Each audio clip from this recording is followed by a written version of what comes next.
tinkerers, and they've come up with an ingenious design for this thing that allows it to cater to both audiences. In advance, no, you're not going to be swapping out the BGA soldered processors. But what you can do is upgrade the storage with next to no hassle to a 2230 or larger 2280 sized M.2 drive.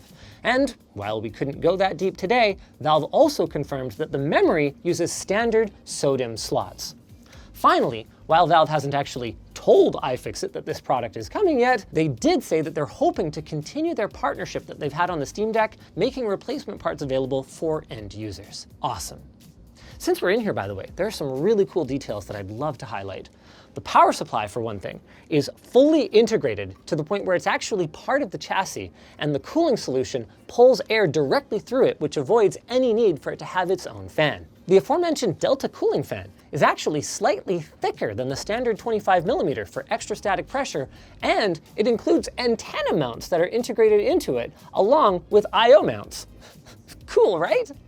Oh, this is actually a great look at the 4 antennas. So this is the back of the device where you have your 2 antennas for Wi-Fi 6E. Then if we flip it around to the front, we've got 1 antenna for Bluetooth peripherals and another one that is dedicated to your Steam controller or controllers. So that puck that's included with your controller is actually extra, and you could chuck it on another PC or next to your couch for charging. A major question mark, though, is of course price. Valve wasn't able to give any specific numbers due to rapidly evolving market conditions, but they will obviously have it nailed down when the Steam Machine launches in Q1 2026 alongside the new Steam controller. They did give me one hint though. They said that while they expect it to be very competitively priced with a PC, that it will be priced like a PC, rather than like a console with games subsidizing the upfront hardware purchase. They wouldn't say why, but if I had to guess, I'd say it's partially to avoid stepping on the margin opportunities of their potential partners for Steam games and Steam software, but also because they recognize that the Steam Machine is a full-fledged PC, capable of being used as a full-fledged PC. There's no guarantee then that, say, a corporate purchase of 10,000 of these things would result in a single game sale.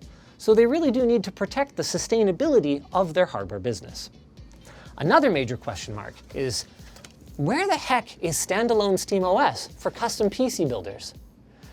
Well, we aren't going to get a formal SteamOS release for BYO hardware configurations anytime soon, but Valve has expanded the list of supported third-party devices, and they have supported installing the Steam Deck recovery image on AMD CPU and GPU systems for some time, and recently updated it to support their latest Zen 5 and RDNA 4 architecture processors. So nothing prevents you from building your own Steam machine and installing the software for free, though you will miss out on some things. HDMI CEC control, for instance, required Valve to build a custom motherboard in order to have your computer turn on alongside your AV receiver. And to get that on a BYO PC would require some serious cooperation between hardware makers that I don't know if we should hold our breath for. But the bulk of the experience should work pretty much out of the box. We may even get a release that supports a broader range of hardware in the future.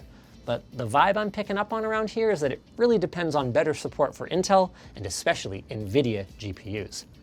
I'm also picking up this vibe to our sponsor. What up? Hey man, I got a new couch and I think I need some help. Bro, you know I got some stuff to do today. Come on, it won't take long. Okay. He doesn't know it's an M1 sofa from Rove Lab, babe. Moved it and set it up by myself. Now I'm watching Grab a Rave. I really